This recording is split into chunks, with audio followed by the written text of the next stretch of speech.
Good morning, everyone. Today is our Forms Plus class, and we're having a very special class today because we've got several changes, things that have come out that agents, Jeff and I are getting inundated with questions from agents and understanding, not understanding. And so we want to clarify a lot of those things today. The first thing we're going to cover is the new addendum that Fathom has put out. It is called the Client Service Fee Addendum. And let me go ahead and share my screen with you. Okay.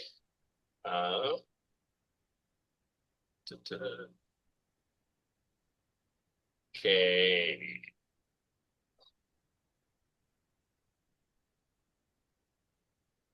Hang tight. Let me get on the right screen. We can see it if that's what you're wondering. Oh, you can see it? I just can't see that you can see it. I guess I can see it. Can you see the Client Service Fee Addendum? Yep. Okay. Yep. I just had it on my second screen. That was confusing to me. Okay. So everybody probably recognizes this. It is the Client Service Fee Addendum. And so you're probably familiar with it. One thing that I am going to exhort you to do, and I'm not going to ask for a raise of hands, but I would bet money on it, that if I ask the question, had you raise your hands, how many of you have actually read this entire one-page addendum? I would have probably half of you that could not raise your hand. You guys, whenever, in all of our documents, I share this a lot because I think it is so true. I heard this in a class that I took a couple of years ago, and I was told that if you are having your client sign paperwork that you do not understand yourself and you can't answer questions on, if they ask you questions about them, about any section of it, you are committing realtor malpractice. And that is just so true. So when people say, oh, they're charging another $250, this is a fee that goes directly to Fathom. It has nothing to do with your commission. This is not a commission fee. This is a client service fee, and it explains what it covers. So the amount of the client service fee is $250. It's right there. And I don't think we need to go through and read what it does, what it covers. But you guys, it does cover some services that do have a cost factor involved for Fathom. And so I had Amy Richardson in one of my classes just day before yesterday. And she's one of the hard-nosed ones that usually gripes to me about, new fees and everything. And she says, okay, in Fathom's defense, I understand every other company charges a transaction fee or whatever of $500 or $600, and this one's only $250. So I'm going to give them a little grace on this one. And I hope that you will too, because it is a well-earned fee for Fathom. And so does anybody have any questions on what this covers? I'll put it that way so that we don't just go through it. Has anybody tried inviting your client to sign in and go into their IntelliAgent account where they can access their forms? Because that's one of the things that it does provide. There is a little button that you can click on and it invites your client. I haven't done it yet. Jeff did it. Jeff, you want to tell them how that went? Tell them what the pros and cons of that are. I don't know if there's any cons. They will need to sign up for an account. Once they sign up for an account, then they can go in and see all the documents that you upload into IntelliAgent in their transaction. So it's really pretty slick and pretty easy. You send it over, they get an email asking them to sign up for the account. Once they're signed up, they can then go in and see all their documents anytime they want. Awesome. So they have access to this portal before they even close on the transaction, because Yep. the fee's not paid until the transaction closes. Yep, we have trust that it will close. So close their sale. And we have control. We have control to shut it down too. So if it doesn't close, we can.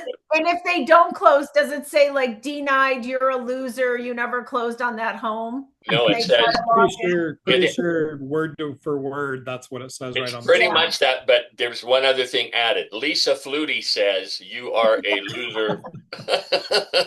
Okay. All right. So, And any then other it questions? says, if you really want to close the deal, call Phyllis Ann. Yes, correct. Okay. So anyway, okay. So now everybody listen to what I'm going to tell you because we are seeing a lot of mistakes on this. Okay. So the next slide I'm going to show you. Okay, next slide I'm going to show you is, can you all see the buyer broker agreement? Yes, okay. If you scroll down in the buyer broker agreement to section 10 attachment, Jeff and I spent hours and hours training you to check mark. There are not any additional items, additional terms contained in an addendum because we had the affiliated disclosure form, which is a disclosure. It's not an addendum. And so we check mark there are not. Now, because we do have an addendum, because the client service fee addendum is an addendum to your contract, to either your buyer broker agreement or your listing agreement, we now have to check mark that there are additional terms contained in an addendum. So it's in section 10 of the buyer broker agreement under attachment, and the same thing under the listing agreement, exclusive right to sell, it's under section 11 attachment. So you're going to now check mark those that there are additional terms contained in an addendum. Okay, and I saw a question in the chat. Brian Hayes, it's good to see you. He says, I would like more information on this new form.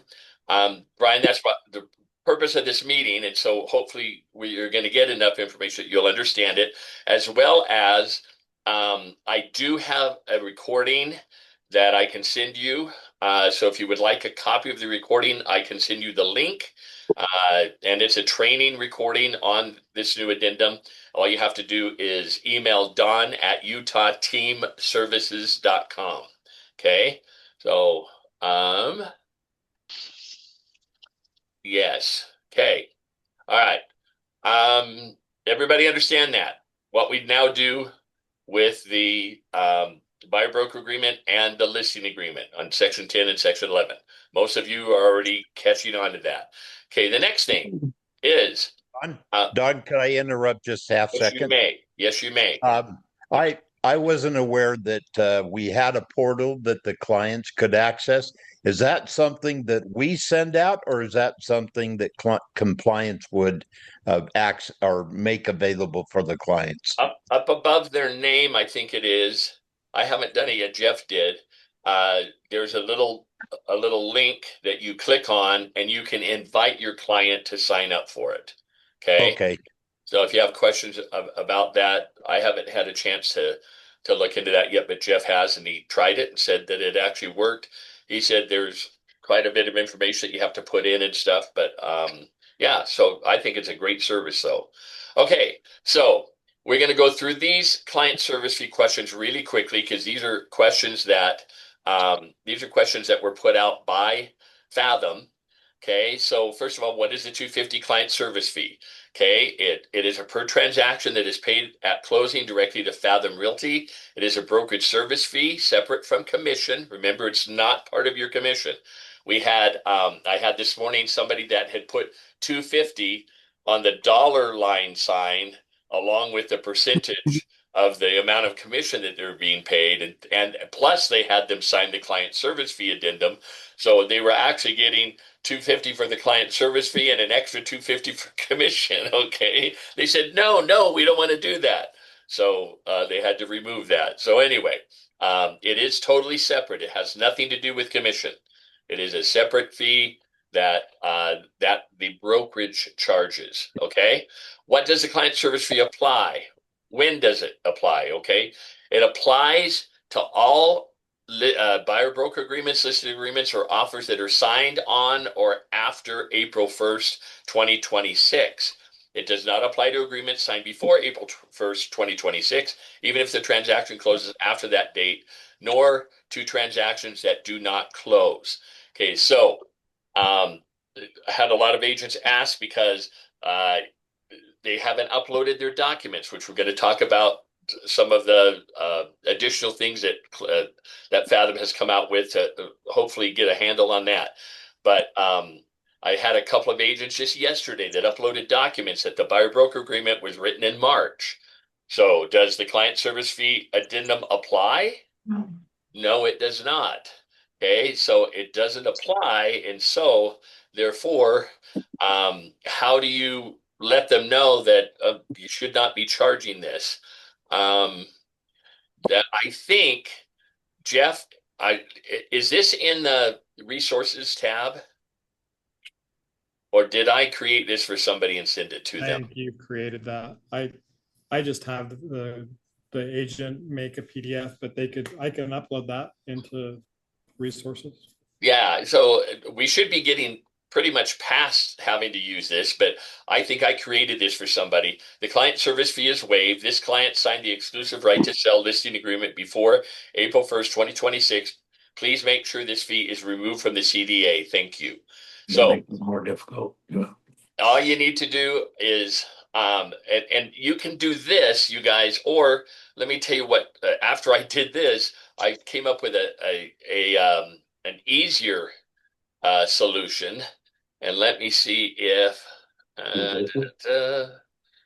do you know what? I don't remember where I put it now. So but my easier solution was, instead of doing that, taking the client service fee and just in big letters typing across it. No, that's not for this. No. Yeah, or you could do it. Client service agreement was signed prior to April 1st. So this assessment does not apply. Something like that. So you just need to alert accounting so that they do not charge it to you. Okay. The other place that you need to put it, when you submit the transaction, you do the funding request. Down at the bottom, there's a place for remarks, agent remarks. Type in there the same thing, that the buyer broker agreement or the listing agreement was signed prior to April 1st, and so the client service fee does not apply on this transaction. Okay, does everybody understand that? That's how you get out of it if you have contracts that were signed prior to April 1st. Okay. Who is responsible for paying the 250 fee? Okay. The client service fee can be paid by the buyer, it can be paid by the seller, or it can be shared between both parties depending on how it is negotiated in the transaction. Okay. We're going to talk about that here in just a second. You know what? I'm going to mute everybody because we're getting background noise. So hold on. Okay. Everybody should now be muted. So if you need to ask a question, you'll need to unmute yourself.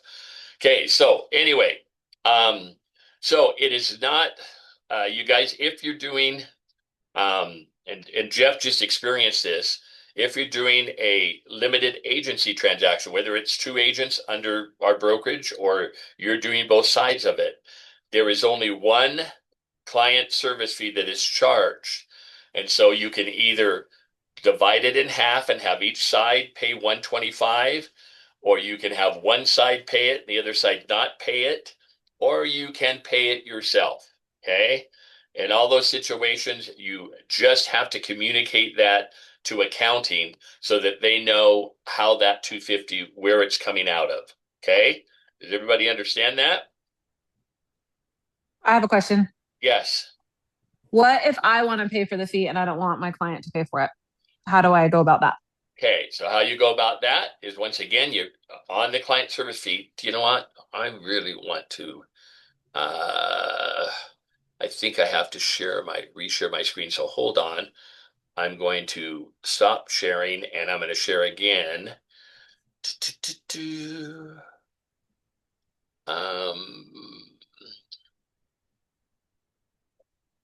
Because I did have, hang tight 1 second.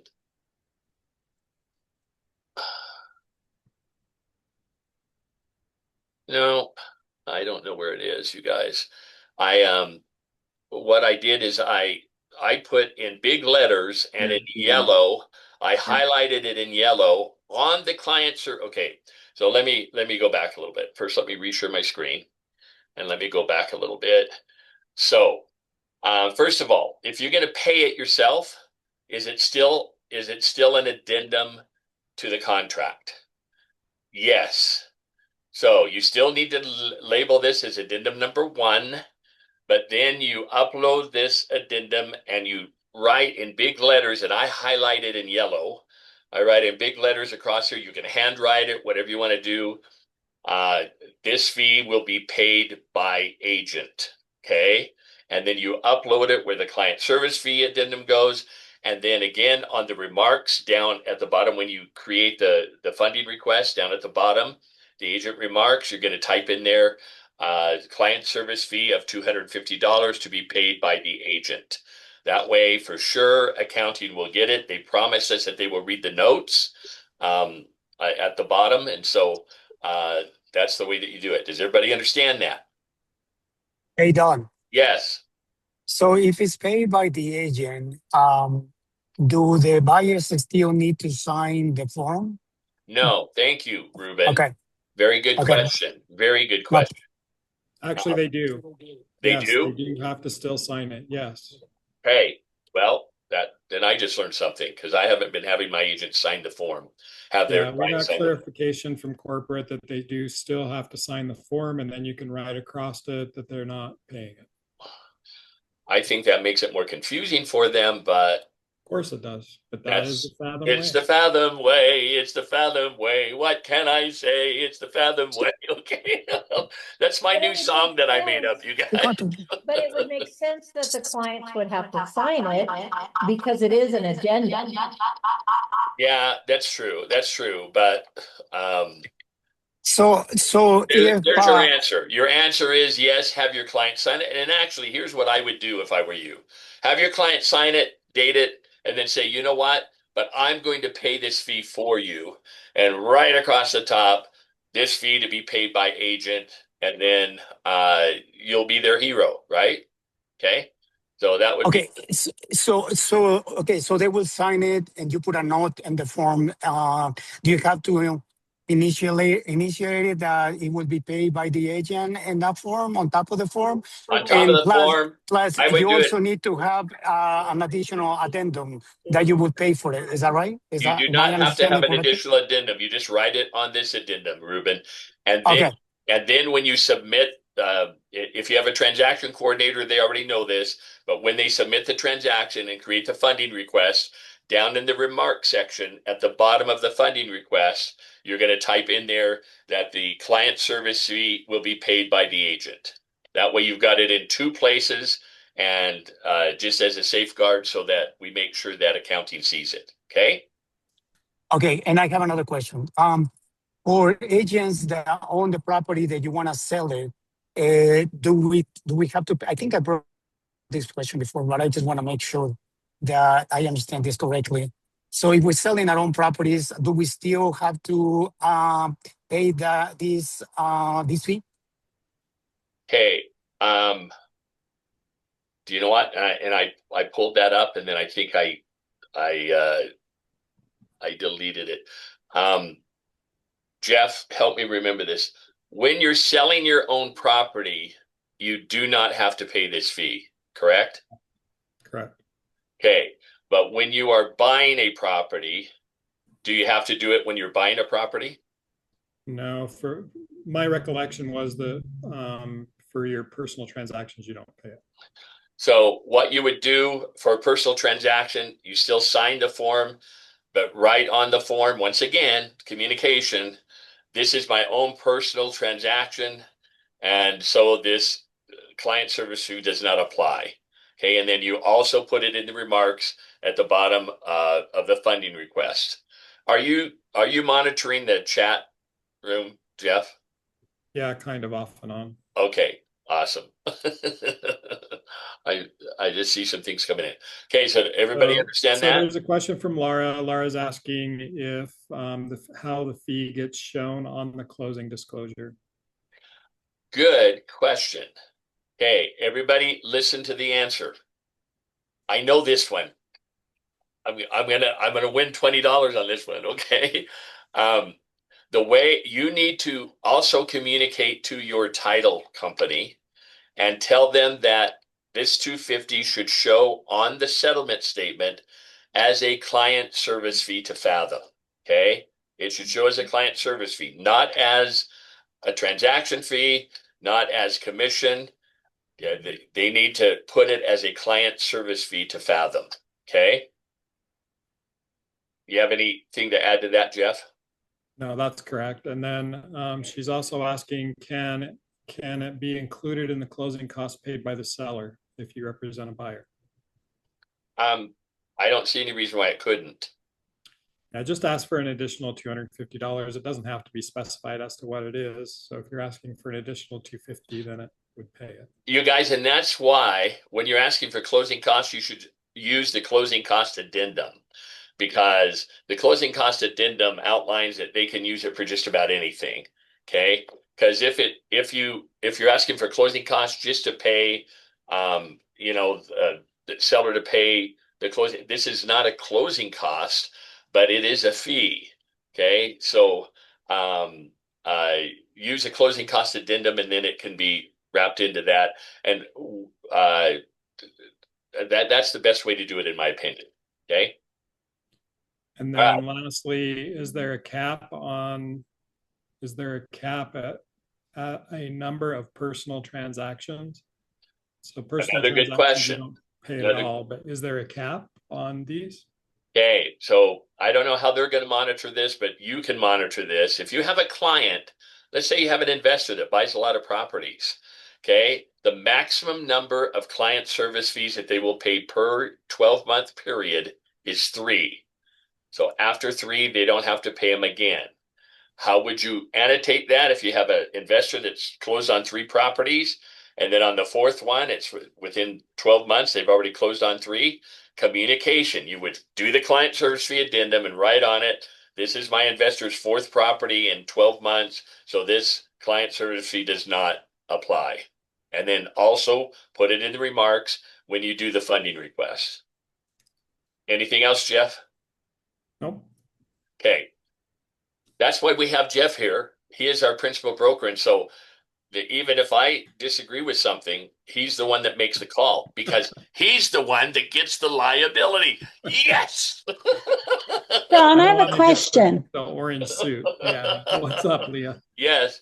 Well, that closing cost addendum, I just looked it up because I've never used it. But why would I use that over the due diligence resolution, which you could tick, I thought, closing costs on They're that, two can't totally you? different. They're used for 2 totally different things. So a closing cost addendum can be used regardless of if you're asking for repairs, right? It has nothing to do with the resolution of due diligence. I can use the closing cost addendum right at the very start of a transaction asking for When you're closing. asking for Oh, closing okay. costs. When you might just offer more on the Leah, property think to of then it this ask it way. back. When you Okay. have an FHA VA loan, what do you use to ask for closing costs? You use the There's the FHA addendum. VA addendum. Yeah. If it's not an FHA or a VA loan, then use the closing cost addendum. And the closing cost addendum is for anything other than an FHA or VA. Okay. And how does it differ using the addenda, the closing cost addendum, to just writing an addendum I'm going and to put that saying, on you to read the addendum, and it will tell you exactly why, because it covers everything in it, allows your client to use all of the money that they're asking for. For instance, if you put on just a blank addendum, it says to reduce seller to purchase pay, price. hang on, let me explain. Seller to pay $10,000 in closing costs. And guess what? The lender comes back and says, we only have $8,000 in allowable closing costs. There's $2,000 left over. If all you put on the addendum is they will pay $10,000 in closing costs, guess where that extra $2,000 goes to? It goes back to the seller. Goes back to the seller. If you use the closing cost addendum, the closing cost addendum gives you several places where you can apply it. And if there's anything left over, you can apply it to the price of the home to bring down the purchase price. Okay. Should you, what about in new construction when they're the ones writing up all Yeah, the, we're going to stick with this for now because we have Okay. some other things. Okay. So if you Okay. have questions on that, call me or Jeff and we'll absolutely be happy to answer. Okay. okay. Does anybody have any other questions about the client service fee addendum? You all, okay, there's a couple other questions here. What is it? What if the fee is not collected at closing? Guess what? You can all answer that. What if it's not collected at closing? It comes out of your commission. Okay. What if a client refuses to pay the client service fee addendum? Is the fee mandatory?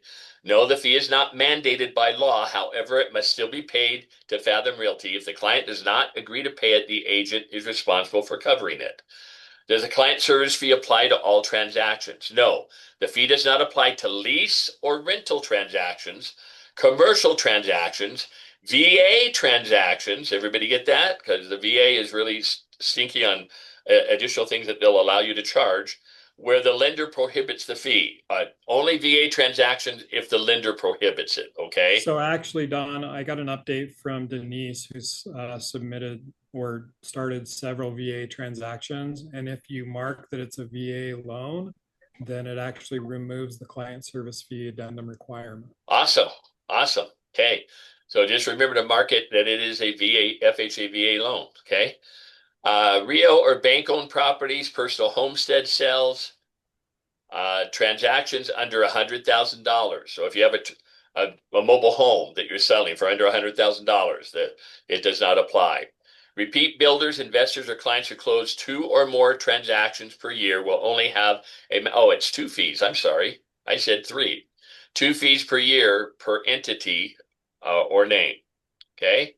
Hey, Don, I got a question. You said if you're selling a mobile home under 100,000, what if my client's buying the mobile home under 100,000? Any transaction, it doesn't have to be a mobile home. Any transaction. Any transaction. Under 100. Okay. Yes. Yes. Okay. All right. What does the 250 fee cover? Okay. Brokerage infrastructure, including the transaction management platform. This is secure document execution, encrypted storage. That's important, you guys, encrypted storage. People say, well, I have it in my email. Well, what if they change email addresses or they get hacked or something? We have it in an encrypted place that their paperwork is safe. The client transaction portal and coordination and closing support. It is important to understand that this fee supports the system behind the transaction and not the agent services, such as negotiation, marketing, or client representation. Those things are covered by your commission. Okay. What are the benefits of the client transaction portal? Client transaction fee supports the technology and infrastructure, including the client does not that says the same thing. An added benefit is that it helps keep your name top of mind with your clients even after the transaction is closed. It does not replace current signature platforms such as Dotloop or DocuSign currently.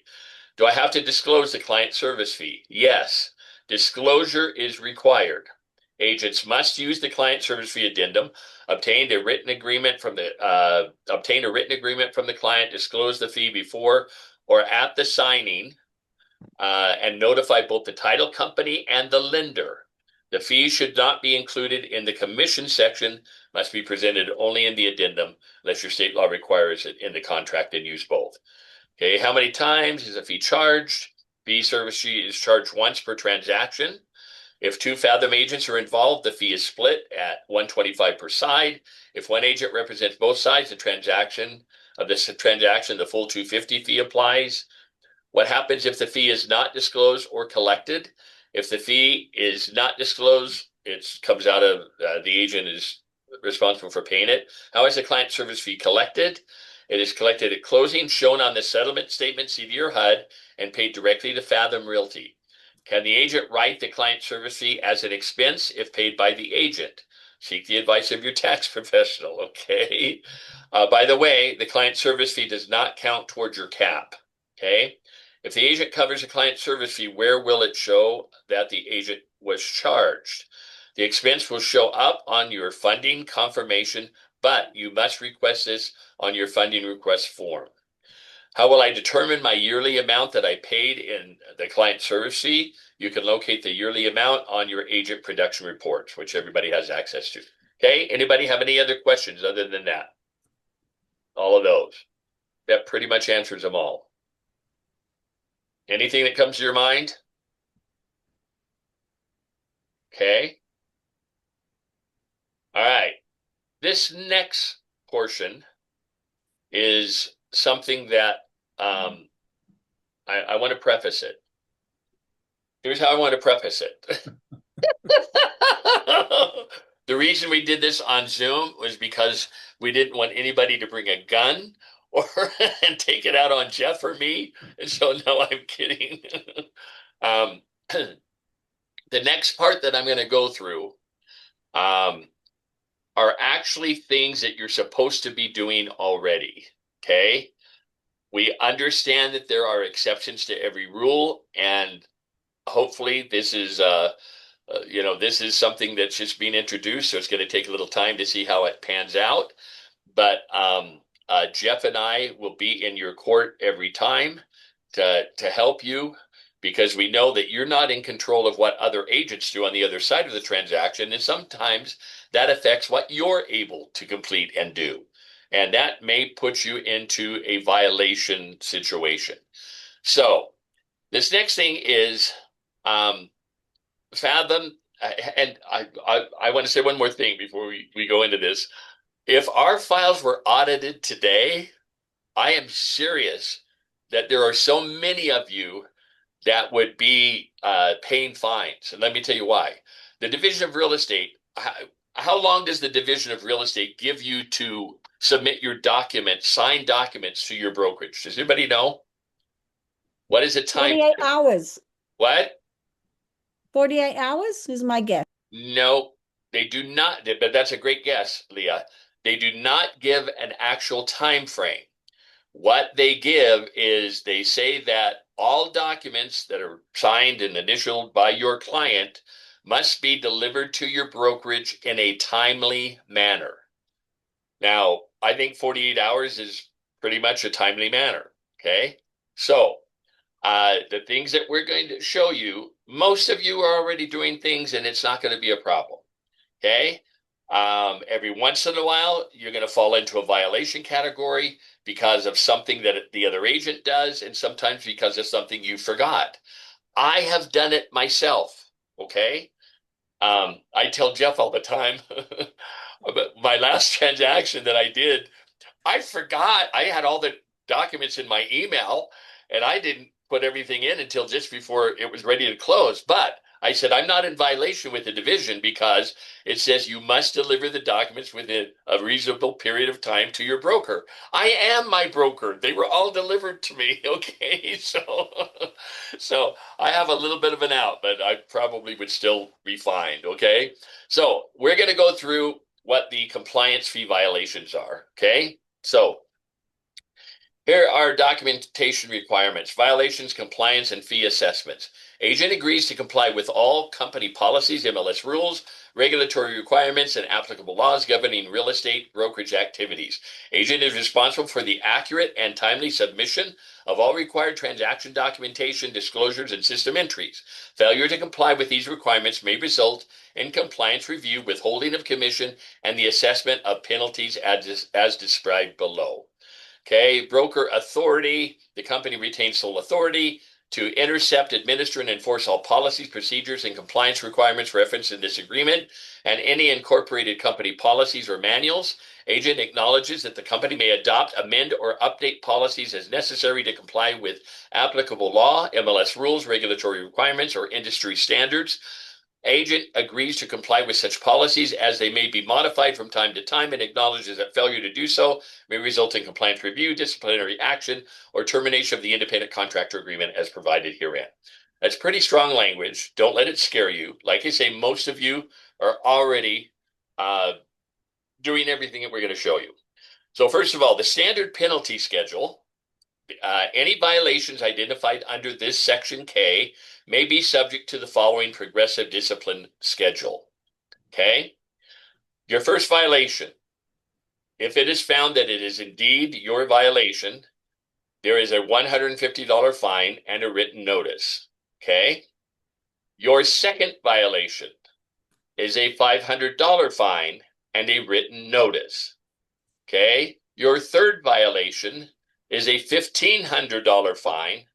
The company may review violation history and may elect to terminate this agreement and report the violations to applicable regulatory authorities if required.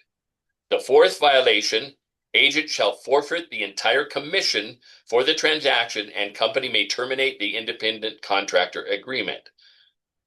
They may terminate the independent contractor agreement. Okay. So 4 strikes and you're out. Okay. They give you one more than in baseball. Okay.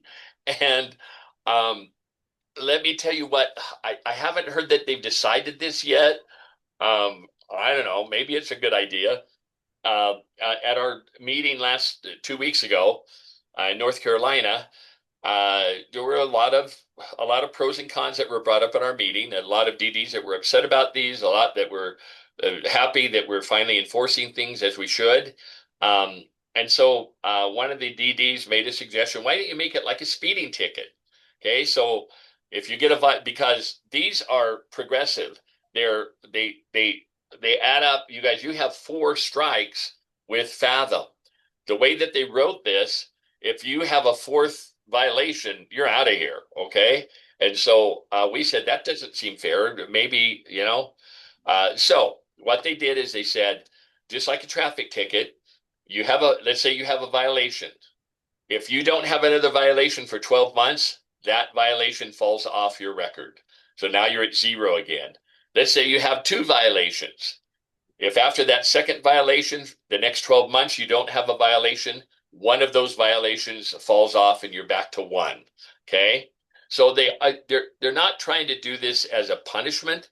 They're trying to do this to let you know that you really need to follow the guidelines, and every state is a little bit different, so they have to enforce them a little bit differently from state to state. But so that there is a reason for it. So I hope that you will know that if there's something that you have a question about, bring it to Jeff or I, and we will. That they are allowing the DDs to. We do not have the final say, but we can present your case as to why we feel that you should not be charged a violation, and then they will look at it and they have a panel of 12 people. No, I'm kidding. I don't know. I don't know who it is that makes a final assessment, but it's not us. But we can fight for you, and I think they'll probably pretty much go with what the DDs say. Okay, and so let's go through and show you what some of the violations are, and show you so that you can make sure that you're not falling into these categories. Okay, first of all, the company reserves the right to bypass progressive discipline and proceed directly to termination or regulatory reporting where violations involve fraud, intentional misconduct, undisclosed compensation agreements, or significant regulatory risk. Okay. A lot of this is, we're doing it for your benefit. We're doing it for Jeff's benefit. Now that Jeff is the principal broker, guess what? If you guys, have a violation filed against you, it's against Jeff too. I'm out of the picture. Okay, I'm over here. So we need to protect Jeff, and it of course protects Fathom. So, all right, so let's go through some of them. First of all, this one is a little bit different. This is an expedite fee.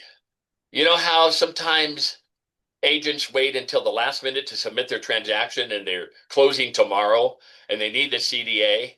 Well, if you ask agent services or accounting to expedite your CDA and they are able to do it, they will charge you $100 per transaction side for expediting it.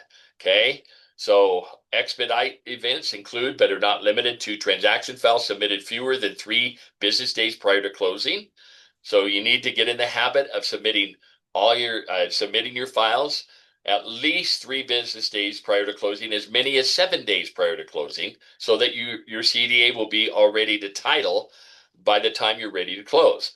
Requests to revise an already issued commission disbursement authorization, other than revisions caused solely by company error. Or I would put in there if there's something that, maybe the I've had title company make mistakes before or whatever. So if you have a question on that, talk to Jeff Wright.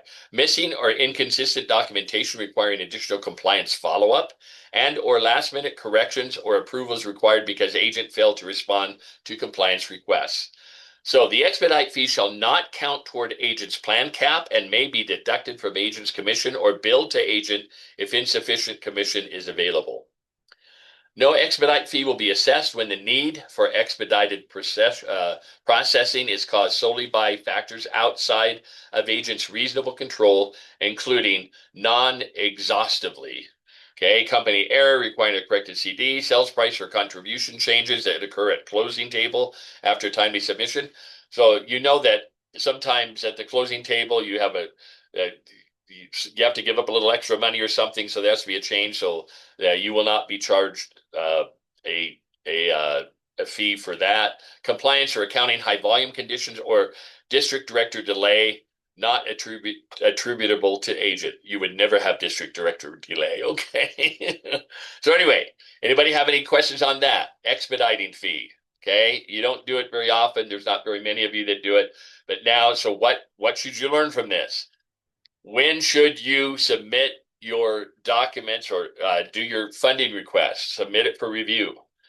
Whenever your transaction coordinator does it. Okay, your transaction coordinator knows this, so you're right. Your transaction, that's a safe way to do it. If you're doing your own paperwork, at least 3 days prior to settlement, as many as 7 days prior to settlement. Okay, do it, and you guys get in the habit of this. You know that how Leah, you answer this question because I know you know the answer. How long? What is the time frame that you have to upload your buyer broker agreement or your exclusive right to sell into IntelliAgent and create a file? How long do you have, Leah? 48 hours. 48 hours. Ding, ding, ding, ding, ding, ding, ding. Okay, yay. I knew you knew the answer. So anyway, within 48 hours, you need to create a file in IntelliAgent. Even with a buyer broker agreement, you may not have a property, but label it however you want to so you can find it. I did have a couple people that created a file and they didn't name it anything, and then they called me and said, Don, I can't find my file. Well, you should be able to because it still should show up in your dashboard, okay? But anyway, listen to what I'm going to tell you. This is the best advice that I can give you today. When you get a document, any document fully executed, just put it in the file. Then you don't have to worry about it. Don't wait until, if you even wait 4 or 5 days, then, oh, shoot, I know I have that. I need to find it. You're searching in your emails, everything, you can't find it. And so you're freaking out. We've even had agents that I swear I know I had that addendum signed and I can't find it anywhere. Okay, because you probably labeled it something different than what it really was or whatever. So get in the habit of, as soon as you get a fully executed document, put it into the file in IntelliAgent. Okay? All right. Compliance fee. Look at this one. $400, you guys. The agent agrees to pay a compliance fee of $400 per occurrence. Everybody listen. When a transaction closes without a company-issued CDA prior to closing due to agent's failure to submit required documentation, system entries, approvals, or responses necessary for company to complete compliance review. $400 if your transaction closes without a CDA, you guys. The compliance fee triggers include but are not limited to late or post-closing transaction submission, missing or remember later post-closing transaction submissions, what would be late? It says you have to do it at least 3 days prior so that compliance has enough time to create your CDA. Missing or incomplete documentation requiring multiple compliance follow-ups, failure to respond to compliance requests. Oh, that's a big one. Failure to respond to compliance requests. How many of you have gotten an email from compliance and you go, oh, I'm not going to answer that. And so you forget about it. Then 2 days later, you get, this is the second request. Oh, yeah, I'll have to look that up. You forget about it. 2 or 3 days later, you get Same thing. This is a third request. You guys don't let it go past the first request. When they respond, when they ask for extra documentation or ask you, sometimes it's just a question so that they know how to create the CDA. Answer them immediately. Okay, answer them immediately. So failure to respond to compliance requests, agency documentation. Usually, Don. So you guys need to start checking your spam for Fathom stuff because 99.9, like the vast majority of stuff coming out of Fathom email servers ends up in spam. So what usually happens is that accounting will email you twice and then they'll start including the district director on it. And then I'll text the agent and say, hey, can you please answer this email? And they'll say, I never got an email. And then they'll go look in their spam and find it. Just start getting in the habit of kind of sorting those out of there and making sure they're going to your inbox. So it would be a good idea to check your spam folder once a day. Okay. So, and once you can mark it as a safe address, so that it doesn't go to your spam. Okay. So, all right. Compensation disclosure violations, unauthorized creation or modifications of a CDA or other transaction level violation for an extraordinary compliance review. The compliance fee shall not count toward agent's cap plan. It will be deducted from agent's commission or billed to agent if insufficient commission is available. Okay, no compliance fee will be assessed when the failure, and this is all the same, if it's a company error, if there's changes beyond your control, compliance accounting, high volume conditions, or district director delay not attributable to agent. So if it's mine or Jeff's fault, you won't be charged. If it's compliance's fault, you won't be charged. So those are the same situations that you will not be charged for. Okay, now we get into, remember way back at the beginning, the first violation 150, second violation 500, third and fourth. Okay, now we get into how those are going to be chalked up. So first of all, post-execution compensation modification violation. Agent shall not request, negotiate, or accept an increase or modification to compensation after a written agency agreement has been executed and the subject property is under contract, unless permitted by applicable law and supported by a written amendment executed by all required parties and approved by company prior to closing. We do not allow them here in the state of Utah. Okay, so whatever you put in your buyer broker agreement, if you put 1% in your buyer broker agreement and then you negotiate a 3% commission, guess what? You're only going to be paid 1%. Okay, so what we are suggesting that you do, let your clients know that you're going to put a 3% in there, and then it's your responsibility to negotiate the commission with the seller for the seller to pay the commission on the buyer's behalf, because the buyer is still the one responsible for paying your commission when you represent a buyer. Does everybody understand that? Do not say, oh, you don't have to worry about it, the seller pays the commission. No, they don't. The buyer is on the hook for it. The buyer in section 4.3E of the REPC is asking the seller to pay the commission that they have agreed to on their behalf. Okay, everybody understand that?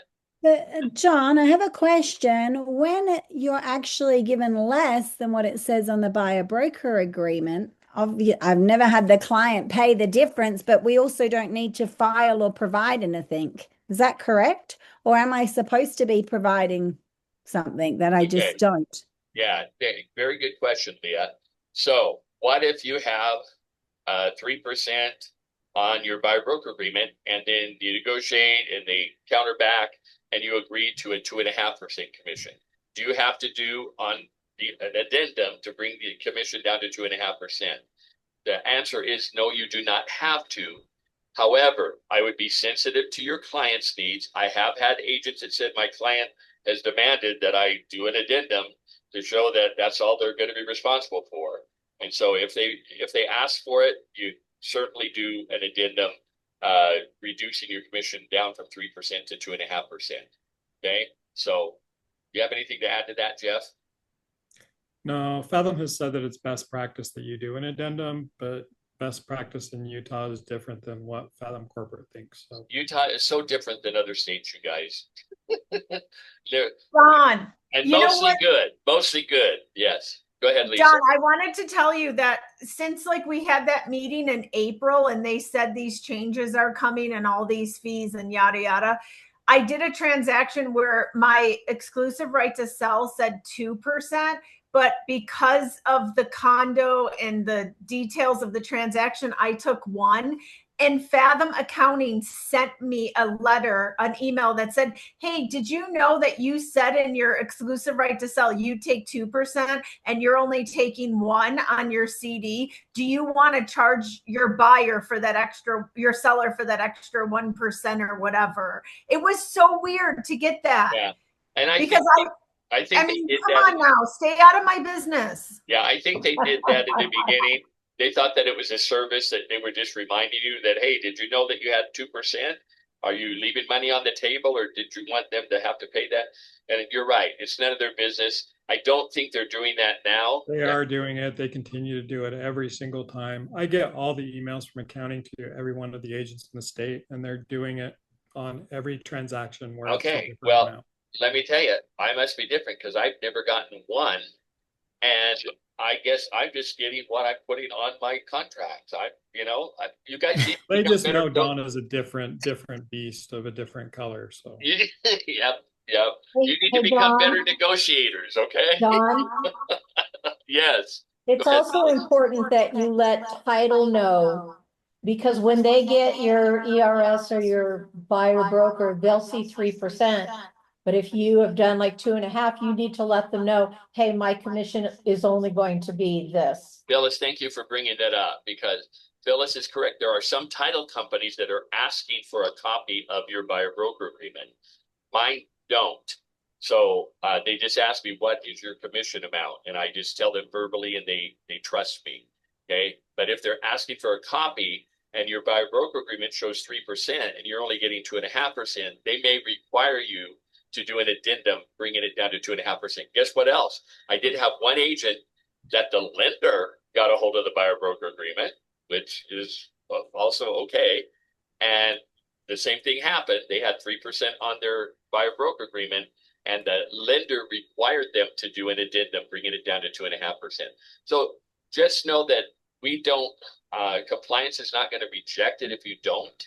But just know that there are some instances and situations where you may have to do the addendum. Okay, nothing wrong with doing that. Okay, any other questions on that? Okay, let's go to the next one. So remember, that can end up being a violation.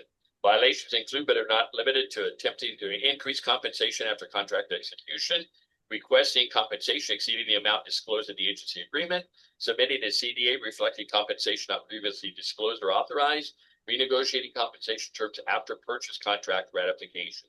So those are all very common here in Utah.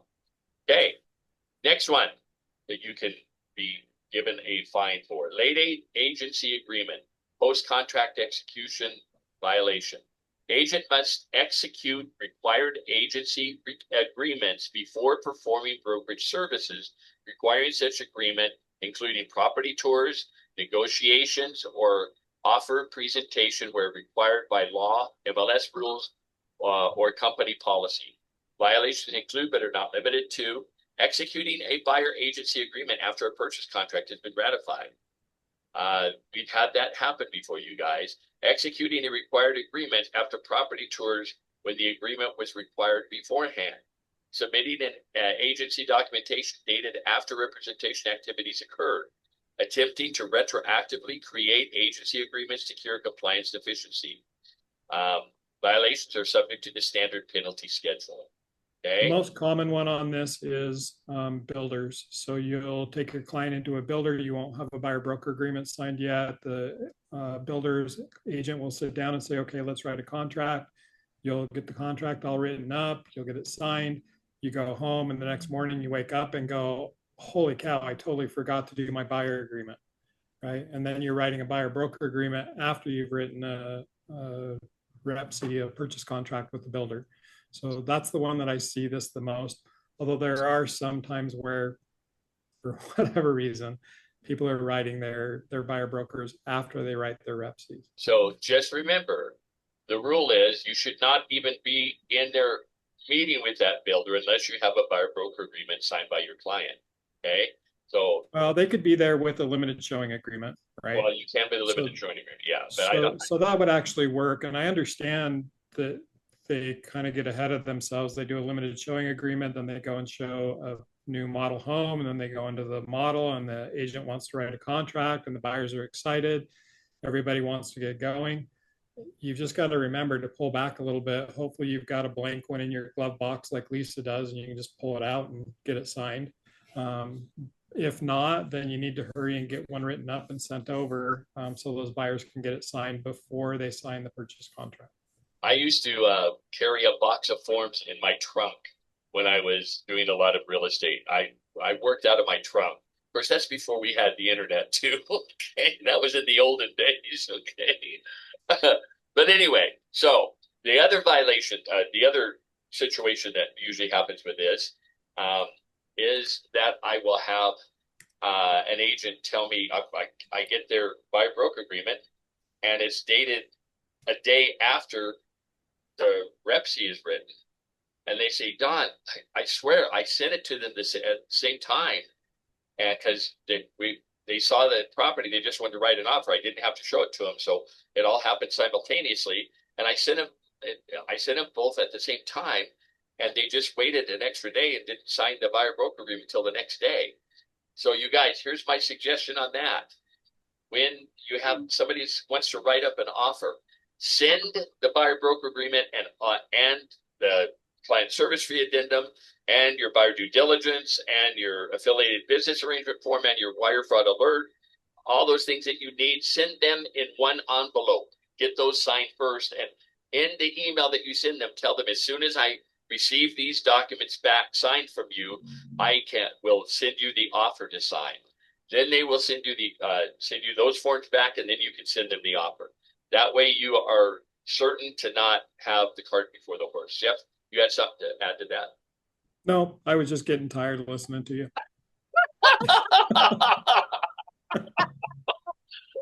Okay, we're going to end right now, and the rest of you can figure the rest of it out, okay? Sorry. Oh, that's the third day you've thrown me under the bus, Jeff. I'm getting tired of going home with tired bus tracks on my back, okay? Okay. Number 5. So again, that's a standard penalty for doing those things. Next, commission withholding for compliance review. Company reserves the right to delay or withhold commission disbursement until all required documentation, disclosure approvals, and compliance reviews have been completed. If documentation deficiencies or compliance issues remain unresolved, or at or after closing, the company may withhold commission distributions, require corrective documentation, or deduct applicable fees and penalties from commission proceeds. Okay.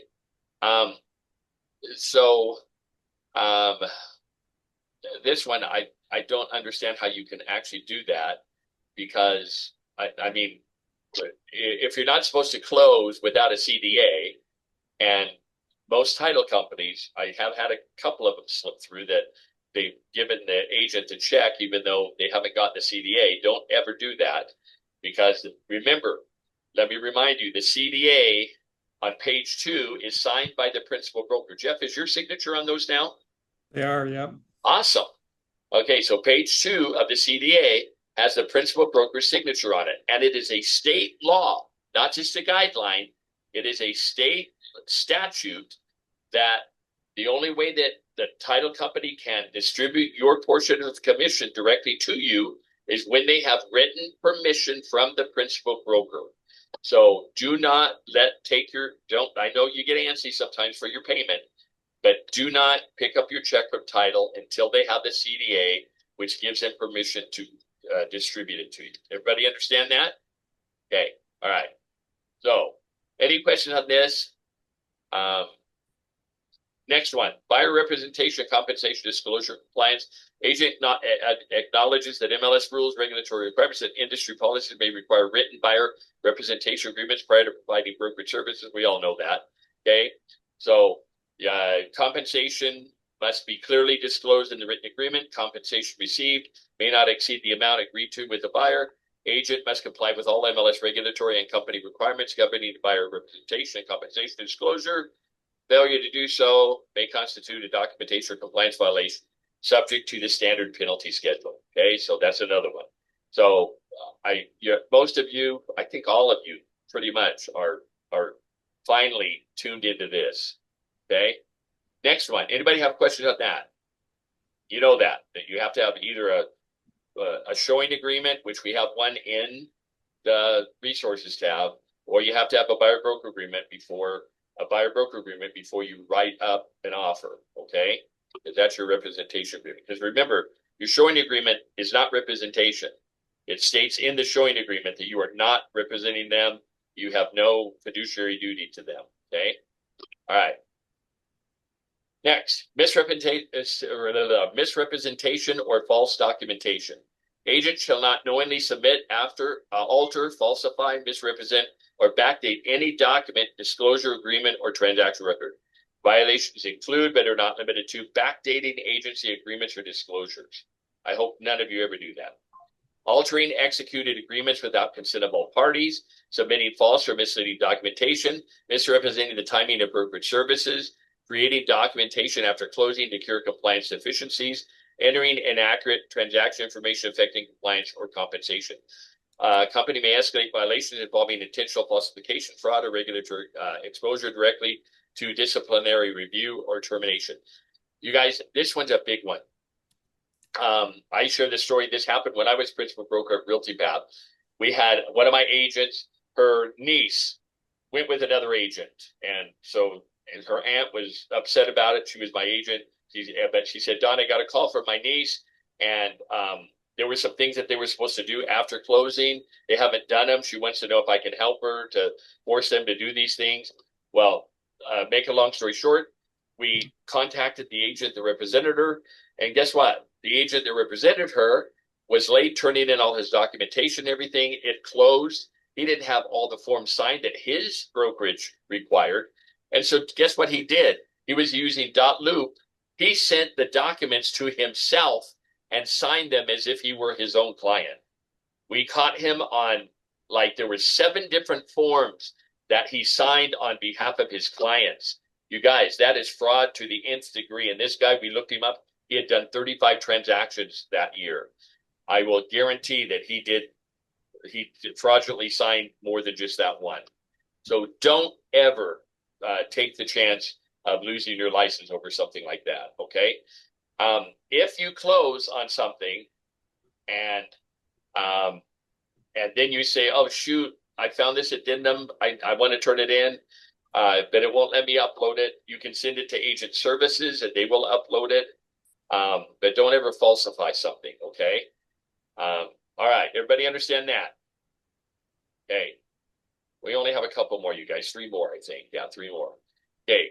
Audit and file review authority. The company reserves the right to audit, review, or request documentation related to any transaction conducted under this agreement for purposes of brokerage supervision, regulatory compliance, or risk management. So all this is saying is that, again, if they send you an email with questions about your transaction, you guys, they have the right to audit or review. And, if there's something missing or they have a question about it, please just answer the emails, okay? Stop deleting all your Fathom emails and start reading them, okay? I promise you it will make your life a lot more pleasant. Okay, next one, undisclosed compensation, side agreements prohibited. I think you all understand this one. You cannot have any side agreements, okay? Agent shall not enter into, negotiate, or accept any undisclosed compensation arrangement, side agreement, rebate, bonus, referral payment, or other financial benefit related to a real estate transaction that is not fully disclosed to and approved by the company and properly reflected in the transaction file and commission disbursement authorization. All compensation related to brokerage services must be paid through the brokerage and properly disclosed in accordance with company policy, MLS rules, and applicable law. Okay, so let me touch on one thing that this that I see that happens in this area. I want you to know that when you sell your own property, you could actually sell it as a seller finance. And the Division of Real Estate allows you to do that. Okay. So I had agents when I was principal broker of Realty Path that did that. But guess what? You then have to look and see what are the other regulatory bodies that have rules on you. I do not know of a brokerage that doesn't require you to put every transaction through the brokerage. Why is that? It is to protect you, number one, because E&O will not cover something that you sold as a for sale by owner. And so it becomes very messy. And so every brokerage I've worked for and every brokerage that I know of requires that, doesn't matter whether you're selling your own property, you still have to run it through your brokerage. Okay? Well, I thought as an agent, my license is not a broker. Like as an agent, I'm not a broker. Like if I was a broker, I probably don't need to run it through Fathom because I'd be my own broker, right? But like my license is under no. Yeah. Right? So that's why we always have to run it through. If you are Fathom part of a because- brokerage, you have to run it through your brokerage. If you just have your license, guess what? You're chasing. Yeah, I don't think I can just hold my license though with the No. state. I have the to state requires that you. like The state requires that you hang your license with a brokerage. Yeah. But Lisa, you bring up a good point. Do you have to be with a dues paying brokerage? No, you don't. Guess what? There used to be a few companies in our area that were non-dues paying brokerages. They didn't belong to the MLS. They didn't belong to the board. And because you can still be a real estate agent without being a realtor. Realtor is the designation that you have that's trademarked if you are a member of the local, the state, and the national board. And you have certain responsibilities and guidelines that you're governed by. But if you just want to be a real estate agent, because what, you don't have access to the MLS. Why would you just want to be a real estate agent with a non-dues paying company? Okay, so that's why there are some companies that have referral companies, because referral companies when doing business with a dues paying company cannot write contracts. It's not a state requirement, but it's an NAR requirement because they don't want non-dues paying companies competing with dues paying companies. Okay. So you bring up a good point, but no, you do have to be part of a brokerage, and every brokerage I know requires that you run every transaction, even if it's a for sale by owner, through your brokerage. Okay. All right. Everybody understand that? No side agreements, no under the table. I've seen Jeff do a couple of those. Oh, wait, was that drug deals that you were doing? One or the other. Hey Don, where did you get this document? Where did I get it? Yeah.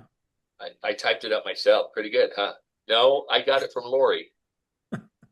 Is it downloadable somewhere? Agents? We just have somebody in chat asking where to get it. You know, that's a great question. I looked in I looked in Fathom Wiki and I couldn't find it. So I had to research and check all my emails that I got from Lori because I knew I had it. You know what?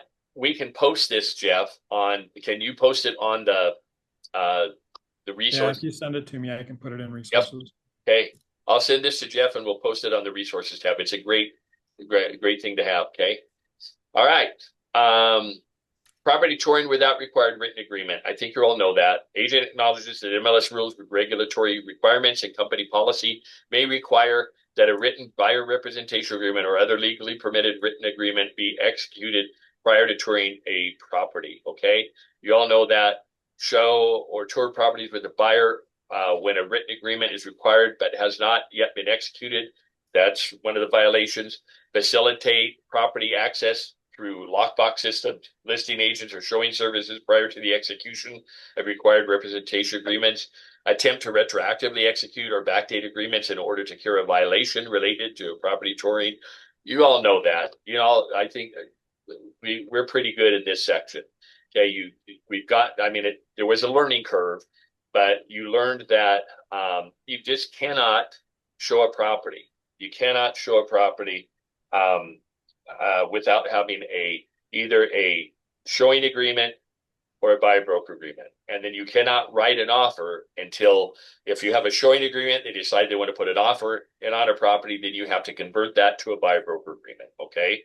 And write a buyer broker agreement. Anybody have any questions on that? That's another standard penalty schedule. Okay, so I'm going to send this to Jeff. He'll put it on in the resources tab so that you have it to go by. But I felt that it was really important. And you guys, like I say, Jeff and I, we don't agree with a lot of this, but we do agree with the idea of tightening things up so that we protect you guys more and protect ourselves and Fathom more. Okay, anybody have any questions? No? I am dang good, aren't I? That means that I did such a good job that you guys don't have any further questions. Okay.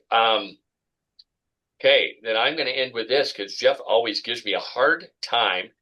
It is 12:15, and I said this meeting would go until 12:30. Ha! I'm 15 minutes early. So, any questions about anything else besides these? You guys, you've got me and Jeff here. So Sure, I have a question. I knew I could depend on you, Leah. With the ERS, because of the coming soon, remind me, if we get a listing, do we have to make it go live within 5 days? And if we can't, we need to tick that thing on the website and do an addendum delaying it? Or because of the coming soon, and which is 21 days beforehand, are we now all good to sign listing agreements before we're ready to list?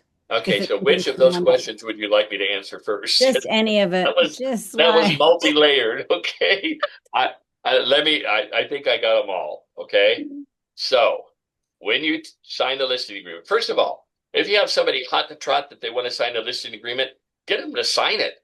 Maybe, I do have someone hot to trot. I haven't bothered getting him to sign it because I didn't want to bother. Let me finish. Jeff said he doesn't get him to sign. Let me finish, and I'm going to answer the question. Okay, so get it signed, and maybe they need 2 weeks to get the property in order. So then you have to go in to the electronic form that's now on the MLS. You know, when you go to forms, the drop-down menu, the first thing is Sky Slope, and the second thing is MLS forms. Click on that, and then the first form on the left is MLS exclusion form. You fill that out, okay? And I always recommend that you check mark the middle bubble, which says that you're not going to put the home on the market until 24 hours prior to marketing the property. That way, you have a floating time frame rather than putting an actual date. Okay, so yes, if it's going to be beyond 5 days, because you have 5 days from the time that your contract is fully executed to place the listing onto the MLS. Okay. So if it's and Fathom still requires an addendum as well? No. So yes and no. Yes, if you're not going to put it on the MLS. No, if you're going to put it in coming soon status or active status. Oh yeah, I forgot. If you're going to put it in coming soon status, you don't need the addendum. You don't need to do the exclusion. You can just put it in coming soon within 5 days. That's right. So that is now working, is it? Hold on. Working. Yeah, it is working. It is working. In fact, I had an agent do that just last night because she was on her 4th day and said, Don, I'm not going to have it on the market for another 3 or 4 days.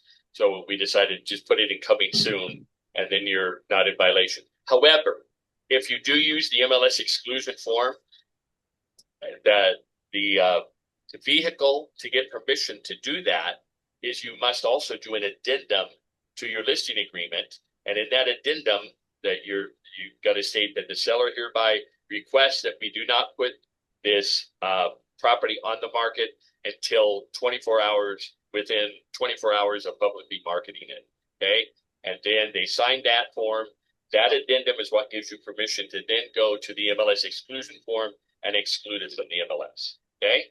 Okay. So you still need to do both unless you're happy to put it in coming soon status, but then you probably don't have photos because it's coming soon. I mean, so you don't have to have photos, right?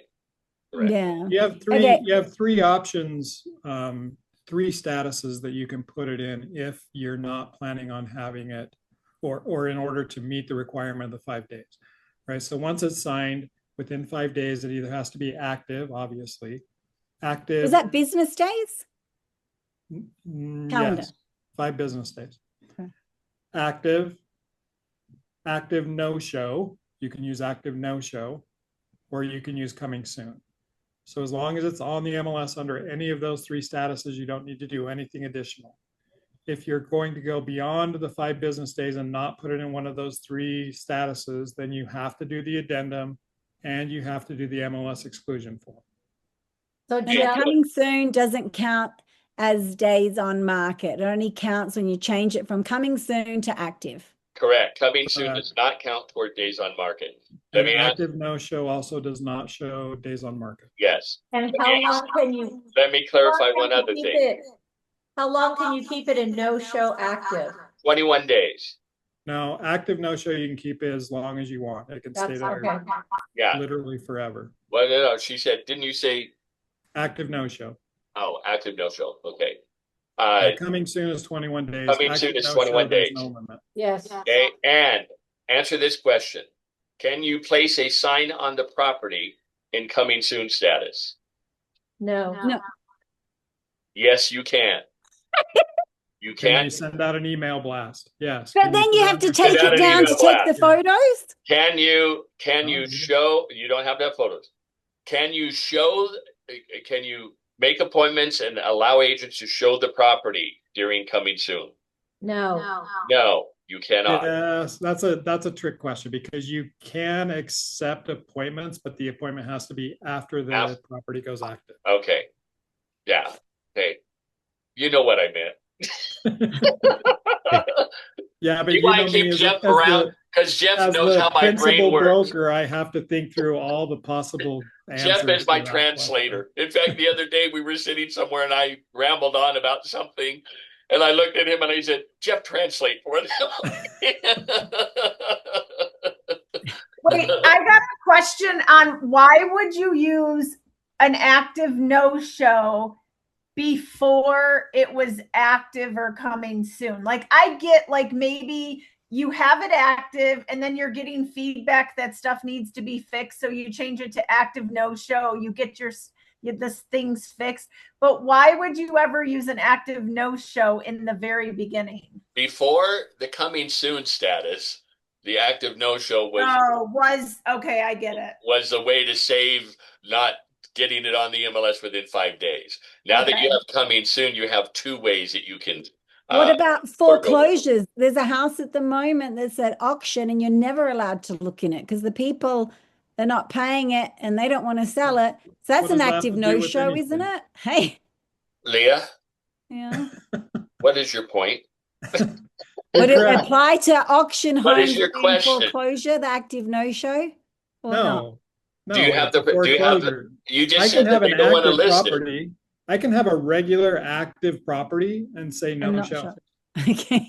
You You can't can't put go no look show at on it, a property that right? you don't have a listing on, Leah. Okay. No, I'm not It- saying that. So it There's a actually house- happens, Leah, this actually happens all the time in multiple occupancy units, like duplexes, fourplexes, right? What they'll do is they'll say that the offer is contingent upon them being able to go and see the property.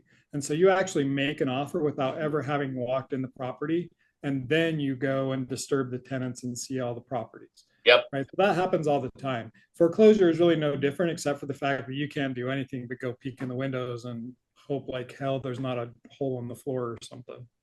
You can always make an offer contingent upon the buyer's review of the property. Okay. So and you have due diligence to back out. You have, so I mean there's a lot of protections for the buyer. Okay. Okay. Any other questions? Anybody else about anything else? Any good questions, not like Leah questions. Yeah. They're all good questions. Leah, your questions are good. Okay. Yeah, thanks, She knows I John. love her.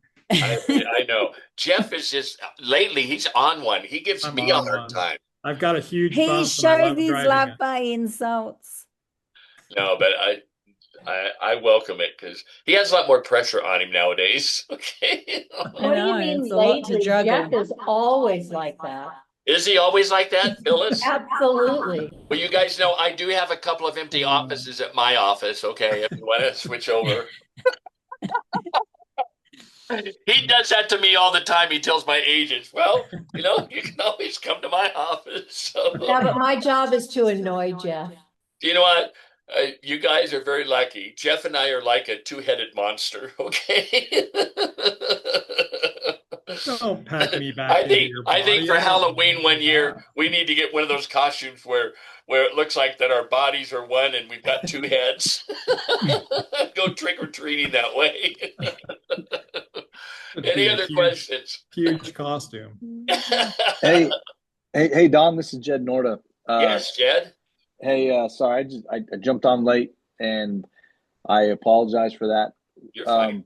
I noticed when I jumped on that it showed that it was being recorded. Is there a way we can watch this so I can kind of I missed probably the first half. Of course, of course. I will get the recording to Jeff so that he makes it pretty and it has a little introduction kind of thing and whatnot. And then we always post it on our Facebook page. Jeff has Maya posted on our Fathom Mastermind Facebook page. If you're not a member of that Facebook page, maybe we should just send it out to everybody, Jeff. We'll send it Yeah, out. Yeah. I We'll don't think I am a member We'll of that. email it Yeah. out to everybody so that half of you can call us and say, I never got it. I was just gonna say I don't think I'd seen that. So yeah. But I haven't checked my spam, so we'll see. Okay, well, Jed, I appreciate that you jumped on. I know that Yeah. it's tricky for you. Yeah. So, No, thank you. Thanks for providing of course, the training. So of course. Anybody else have any other questions? Yes, I have one more. Yeah. I got lost in all of Phyllis's rambling. Sorry, Phyllis. But it used to be you could sign the exclusion, and I called the MLS and they said, oh, there's no days you can have it excluded forever, and then you just list it whenever your seller says to. Is that still how it's done? Yes. As long as you have an addendum that states that it's whatever your date is for going on, right? I could do an addendum to the exclusive right to sell that the property won't be listed until on or before January 1st, 2029. Got it. And I would be okay. Anytime before that, you could go ahead and list it when your seller says, okay, let's go. Yeah. As long as you put an on or before there, and then you're checking the second bubble in the exclusion that says that once it's publicly marketed, it'll be on the MLS. Within 24 hours. Yeah. That's the best thing to do, Brian, is you first have to do the addendum, like Jeff said, and then check mark that second bubble that says that you will not place the home on the MLS, and you will have the home on the MLS within 24 hours after publicly marketing the property. Okay. One other thing that you can do, Brian, just so you know, the third bubble says, I don't ever want this property on the MLS at all. If you check mark that third bubble because they don't want it across the MLS, maybe their neighbor's going to buy it and they want you to do the transaction. You do not have to do the data form. You still have to do the listing, all the listing paperwork, but you don't have to do the data form and get it on the MLS. Okay. Okay, yeah, because I liked your idea of if you have a seller that's ready to go, but you're having difficulty getting in the property or whatever, go ahead and sign. Yep. Get that agreement signed because you don't want them meeting up with another agent and saying, oh, well, sorry, Brian, I signed an agreement with somebody else. Yeah. Okay, good. Hey, good question, Brian. Good question. Thank you. Anybody else? Other questions? You guys, we appreciate you so much. I'm serious. You have no idea how many times Jeff and I talk about you. I mean, talk in good ways. In good ways. We share stories. Jeff and I always, anytime that we have a question in our minds, we talk to one another, and between both of our experiences and in real estate and our different talents and whatnot, you're always going to get the best outcome. And we're not afraid to say, you know what, we don't know, but we do know where to go to get the answer. So we appreciate you, and we appreciate that you support us the way that you do. So we hope that we will continue to have great relationship with you for years to come. Okay. So anybody else? But then thank you so much for being here today, you guys.